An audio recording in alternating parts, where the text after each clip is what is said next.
देखो बेटा, आज हम क्या करेंगे, एनालिटिक कंटिन्यूशन अलोंग ए करो। लेट गामा बी ए करो इन द कॉम्प्लेक्स प्लेन। मान लो कि गामा क्या है, कोई भी करो है किसी कॉम्प्लेक्स प्लेन के अंदर। हैविंग द इक्वेशन, ये किसी करो की इक्वेशन है। ये सर्कल भी हो सकता है, ये कोई ट्रायंगल भी हो सकती है, और कोई ये लाइन भी हो सकती है। वेयर ए और ए क्या है इनिशियल पॉइंट, और बी क्या है टर्मिनेट पॉइंट, और उनके बीच में क्या करता है, कोई ना कोई टी लाई करता है। इस टाइप से एक्स टी का फंक्शन है, वाई टी का फंक्शन है, और जेड टी क्या है, एक्स टी प्लस का iota Y T. We take the path along the curve gamma. हम क्या करेंगे, एक पाथ लेंगे, इसके अलोन जो हमने गामा करो लिया है उसके अलोन हम क्या लेंगे, कोई भी पाथ लेंगे, और जो पाथ होगा वो कैसा होगा, कंटिन्यूस, उसमें कोई ब्रेक नहीं होगा। मान लें कि ए और बी के बीच में, जैसे कि ए और बी के बीच में टी बिलोंग करता था, यानी टी लाई करता था, तो हमने इसकी क्या कर ली, पार्टीशन कर ली। तो पार्टीशन होंगी वो भी टी में ही होंगी।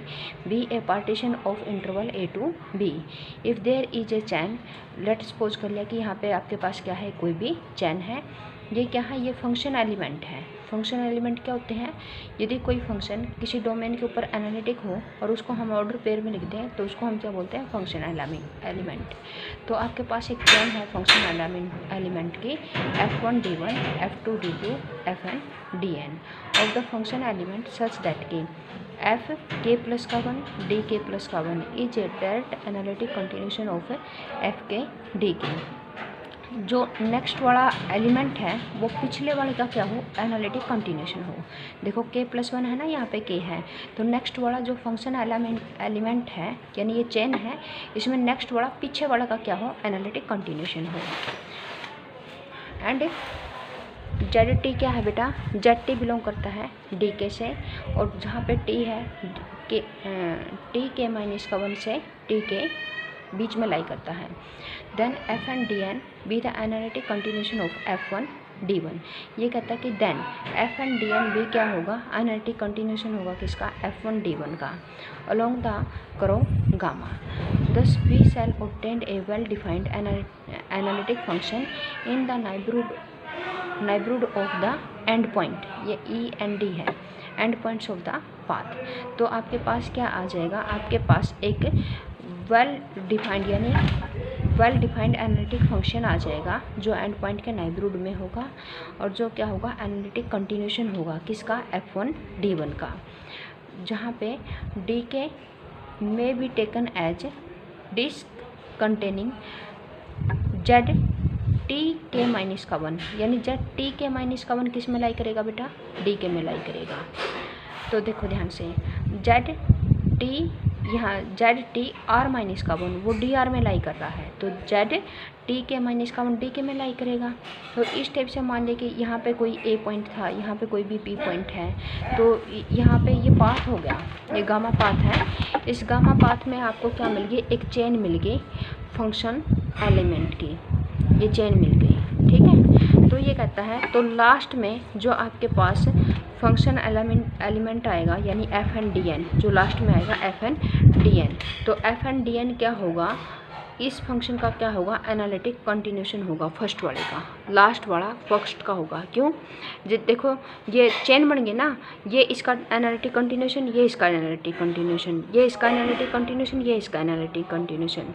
तो धीरे धीरे क्या कर रहा है, वो एंड तक यहाँ तक चला जाएगा, तो ये भी क्या कहलाएगा, इस फर्स्ट का क्या है, एनालिटिक कंटिन्यूशन है। Further we say that the sequence D1, D2, Dn are the converted by the gamma gamma along the partition of the images ZTR minus का 1 TR is contained in DK। उसके बाद है continuation of analytic along ए करो। अब uniqueness देखनी है हमें continuation, analytic continuation की किसी करो के along. Analytic continuation of a given function element along a curve is unique. ये कहता है कि एनालिटिक कंटिन्यूशन है किसी भी फंक्शन एलिमेंट का किसी करो के अलोन वो कहता है कि सेम मिलेगा। ये कहता है कि यदि आपके पास दो एनालिटिक कंटिन्यूशन आ जाए, जैसे कि यहाँ पे एक ही था ना यहाँ एफ एंड डी एन, तो ये कहता है कि यदि आपके पास दो एनालिटिक कंटिन्यूशन है एफ एंड डी एन और जी एम ई एम किसके हैं F1 D1 के, तो कहता है वो क्या होंगे, इक्वल होंगे। Fn किसके इक्वल होगा Gm के, और किसके इंटरसेक्शन में, Dn इंटरसेक्शन En में। क्लियर। तो इसका मतलब कि वो क्या होंगे, सेम होंगे। सेम होंगे तो इसका मतलब क्या होगा, यूनिक होंगे। तो देखो suppose there are two analytic continuation, मान लें कि आपके पास दो एनालिटिक कंटिन्यूशन है। किसके एनालिटिक कंटिन्यूशन है, F1 D1 के, और किस पाथ के अलोन है, ये पाथ है कि है गामा। दो एनालिटिक कंटिन्यूशन है तो आपको चेन मिलेगी, एक F1 D1 F2 D2 और Fn Dn की, एक G1 E1 G2 E2 और Gm EM की। जहाँ पे ये कहता है कि ये इस टाइप के एनालिटिक कंटिन्यूशन है, कहता है कि F1 G1 के इक्वल है एंड D1 E1 के, ये गिवन है। मतलब कि चेन ले लेना कि स्टार्टिंग में तो सेम रहेगा, F1 G1 के इक्वल है और D1 E1 के इक्वल है।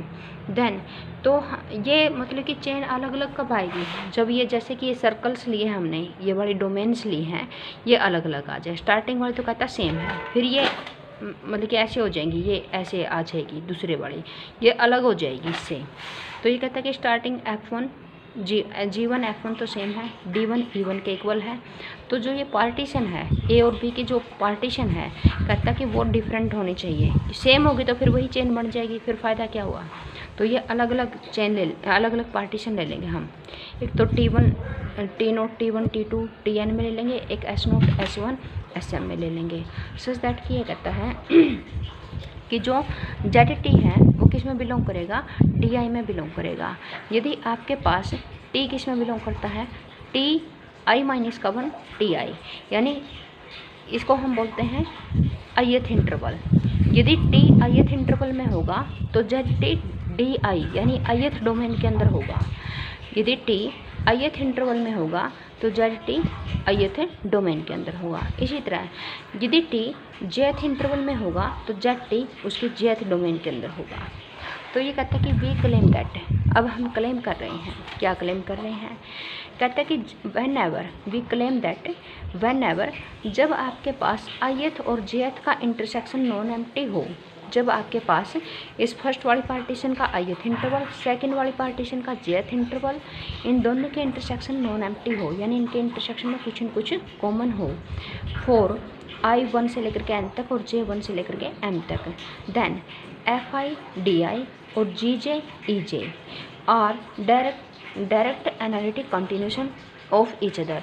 ये कहता है कि यदि ith इंटरवल फर्स्ट पार्टीशन का, jth इंटरवल सेकंड इंटरवल का, यदि इन दोनों के बीच इनके बीच में कुछ न कुछ कॉमन आ जाए तो इसका ith एलिमेंट और इसका jth एलिमेंट एक दूसरे के क्या हो जाएंगे, डायरेक्ट एनालिटिक कंटिन्यूशन हो जाएंगे। कैसे, this is containing true, this is certainly true for I = 1 और J = 1। कैसे, क्योंकि हमने जो जब चेन ली थी वहाँ पे हमने क्या लिया था, F1 = G1 = F1 और D1 = E1।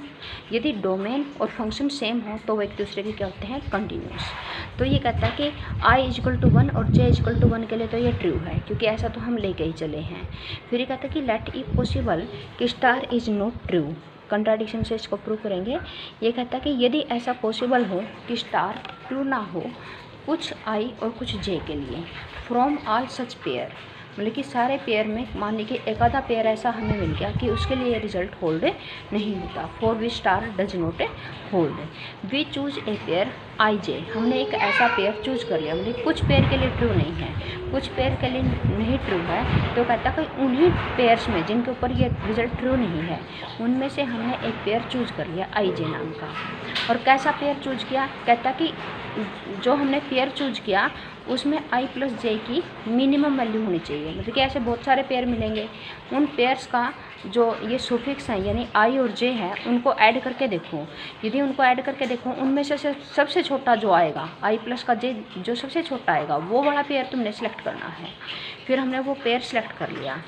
For this pair we have, इस पेयर के लिए क्या होगा, मतलब कि रिजल्ट होल्ड नहीं होगा। रिजल्ट होल्ड नहीं होगा तो क्या होगा, ये क्या कहेगा कि जो इनका इंटरवल है, जो इनका इंटरवल है, मतलब कि इसका तो ith है और इसका jth है, इसका ith और इसका jth इंटरसेक्शन तो आता है नॉन एम्प्टी। लेकिन फिर अकॉर्डिंग टू रिजल्ट क्या होना चाहिए कि fi gi के क्या होना चाहिए, एनालिटिक कंटिन्यूशन होना चाहिए। लेकिन रिजल्ट तो होल्ड होता ही नहीं, कहता है कि इनका इंटरसेक्शन तो नॉन एम्प्टी आता है, लेकिन फिर भी fi gj के क्या नहीं है, डायरेक्ट एनालिटिक कंटिन्यूशन नहीं है। उसके बाद without loss of generality, without loss of generality का मतलब मीनिंग क्या है कि चाहे हम इसको ग्रेटर दैन ले लें या इसको लेस दैन ले लें, कोई फ़र्क नहीं पड़ता, लेकिन इनमें से हमें कोई एक सिचुएशन सेलेक्ट करनी ही पड़ेगी। तो कहता है कि विदाउट लॉस ऑफ जनरलिटी, कहता है कि जनरल रिजल्ट पे इसका कोई इफेक्ट नहीं पड़ेगा। उसका विदाउट लॉस में हम क्या कंज्यूम करेंगे कि मान लिया ti माइनस का 1 इज ग्रेटर दैन है किससे, sj माइनस का 1। नाउ सिंस वी हैव, अब हमें क्या पता है कि ti माइनस का 1 ti का इंटरवल का इंटरसेक्शन, इसका jth इंटरवल, इसका ith इंटरवल, इसका jth इंटरवल क्या है, नॉन एम्प्टी है। अब देखो बेटा इसमें ये कहता कि इसका ith इंटरवल, इसका jth इंटरवल का इंटरसेक्शन क्या है, नॉट इक्वल टू एम्प्टी। अब यहाँ पे क्या है, sj माइनस का 1, sj माइनस का 1 छोटा है किससे, इससे, तो ये इससे छोटा है, तो इसका मतलब कि sj माइनस का 1 कुछ यहाँ पे होगा, ti माइनस का 1 यहाँ पे होगा, फिर जो sj माइनस का 1 sj इस इंटरवल का इंटरसेक्शन ti माइनस का 1 ti के साथ कितना आता है, नॉट एम्प्टी। तो इसका मतलब कि जो हम पॉइंट लेंगे sj बड़ा इससे आगे कहीं पे भी हो सकता है, कहीं पे भी हो सकता है। लेकिन यदि हमने यहाँ पे ले लिया sj, तो इस इंटरवल का इंटरसेक्शन नॉन एम्प्टी नहीं आएगा, तो sj हम इससे पीछे नहीं ले सकते, तो sj हमें कहाँ लेना पड़ेगा, इससे आगे लेना पड़ेगा। कहाँ, किससे आगे, ti माइनस का 1 से आगे, चाहे कहीं पे भी ले लें, लेकिन होगा ti माइनस का 1 से आगे ही। इसका मतलब कि जो sj माइनस का 1 है उससे आगे कौन होगा, ti माइनस का 1, और ti माइनस का 1 से आगे कौन होगा, sj होगा। देखो ऐसा होगा, क्लियर। तो दस इफ़ इट फॉलोज दैट कि जो zt माइनस का 1 है, zt माइनस का 1 है, तो वो i माइनस का 1th इंटरवल में भी होगा और dith इंटरवल में होगा, क्योंकि लास्ट वाले में भी और अगले वाले में भी, ये तो कॉमन होता है ना बीच में, तो इन दोनों के कॉमन में तो होएगा। और ये ith इंटरवल में s वाले फॉर्मूले से होगा, बिकॉज ऑफ जो ti माइनस का 1 है वो इस इंटरवल में लाई करता है, और इस इंटरवल की जो डोमेन है वो क्या है, e यहाँ पे j आएगा, यहाँ पे j आएगा बेटा, ये j कर लेना, ej डोमेन है इसकी, ej, तो देयरफॉर वो ej डोमेन में भी लाई करेगा। Show that this is intersection is non empty, इस कारण जो इनके इंटरसेक्शन है वो कैसी है बेटा, नॉन एम्प्टी है। Now fi analytic direct analytic continuation है किसका, fi माइनस का 1 का, तो fi डायरेक्ट एनालिटिक कंटिन्यूशन किसका है, fi माइनस का 1 का। आल्सो जो ti माइनस का 1 है वो दोनों के इंटरसेक्शन में है, देखो ti माइनस का 1 है वो यहाँ पे भी है, इसके बीच में भी लाई करता है, तो देयरफॉर इनके इंटरसेक्शन में भी है, तो इनके इंटरसेक्शन कैसे हुई, नॉन एम्प्टी हुए। सो दैट, तो क्या हुआ कि fi माइनस का 1 di माइनस का 1 डायरेक्ट एनालिटिक कंटिन्यूशन है किसका, gj और ej का, इसका ये डायरेक्ट एनालिटिक कंटिन्यूशन हो गया।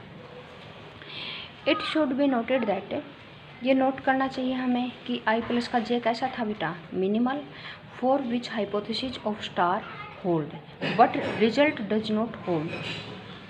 ठीक है, ये कैसा था, इसके लिए तो रिजल्ट होल्ड हो गया, लेकिन ये कैसा था कि इसके लिए रिजल्ट होल्ड नहीं होता, क्योंकि हमने ऐसा माना था, इफ पॉसिबिलिटी में माना था। In this case hypothesis of star hold for i minus का 1 प्लस j, क्योंकि i माइनस का 1 प्लस j क्या है, इससे छोटा है। कहता है कि इसके लिए तो फिर ये ट्रू होगा, क्यों ट्रू होगा, क्योंकि ये तो छोटा है, क्योंकि यही हमने सबसे मिनिमम माना था जिसके लिए रिजल्ट होल्ड नहीं होता, उससे छोटे वाले के लिए तो ऑटोमेटिकली होगा, ये तो हमने सबसे छोटा माना था, उससे छोटे वाले के लिए अपने आप ही होल्ड होगा। दस in this case the result of star must be necessary follows कि fi माइनस का 1 एफ आई माइनस का 1 डी आई माइनस का 1 must be directly and analytic continuation of G J E J. तो F आई minus का 1 और जी जे ये automatically क्या होगा, इसका डायरेक्टली एनालिटिक कंटिन्यूशन होगा, क्योंकि इनका जो समीशन है वो इससे क्या आता है, छोटा आता है। नाउ कंबाइनिंग दिस टू, इन दोनों को हम कंबाइन कर दें, इन दोनों को हम क्या कर दें, कंबाइन कर दें कि एफ आई माइनस का 1 जी जे के क्या है, डायरेक्टली एनालिटिक कंटिन्यूशन है। Now combining this to it directly follow that कि F I directly analytic continuation हो जाएगा किसका, जी जे का। क्यों, क्योंकि एफ आई किसका डायरेक्टली एनालिटिक कंटिन्यूशन है, एफ आई माइनस का 1 का, लेकिन एफ आई माइनस का 1 जी जे का, तो देयरफॉर ये भी किसका होगा, जी जे का डायरेक्टली एनालिटिक कंटिन्यूशन होगा। हमने दोनों रिजल्ट को यहाँ से कंबाइन कर दिया, जैसे कि हम उसमें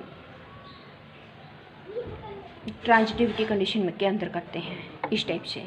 तो we have D I minus का 1 इंटरसेक्शन डी आई और intersection G J not equal to empty and F I D I is directly analytic continuation of G J E J, show that star hold for I and J. इस कारण आई star जो हमने लिया था कि ये possibility नहीं बनती, लेकिन वो क्या हो जाएगी, होल्ड हो जाएगी, और इस कारण ये क्या हो जाएगी, एक कंट्राडिक्शन आ जाएगी आपके पास। कंट्राडिक्शन आ गई तो इसका मतलब कि जो स्टार रिजल्ट हमने लिया था वो सभी के लिए क्या है, होल्ड है, सभी के लिए होल्ड है। तो इसका मतलब कि F N D N G M E M D एक दूसरे के क्या होंगे, एनालिटिक कंटिन्यूशन हो गए, और इनकी जो डोमेन है यानी इसकी एनथ है और इसकी एमथ है, दोनों की डोमेन क्या है, नोट, इनका इंटरसेक्शन क्या है, नॉट इक्वल टू एम्प्टी, और ये एक दूसरे के एनालिटिक कंटिन्यूशन है। तो देयरफॉर इनके इंटरसेक्शन में एफ एम किसके इक्वल होगा, जी एम के। और इस तरह से आपका ये थ्योरम कंप्लीट हो गई। उनसे uniqueness of analytic continuation along के करो, ये इसका टॉपिक था और ये इसकी थ्योरम है। ये इम्पोर्टेंट है बेटा, मोस्ट इम्पोर्टेंट, इसको अच्छे से कर लेना। कोई डाउट होते हैं पूछ लेना मुझसे।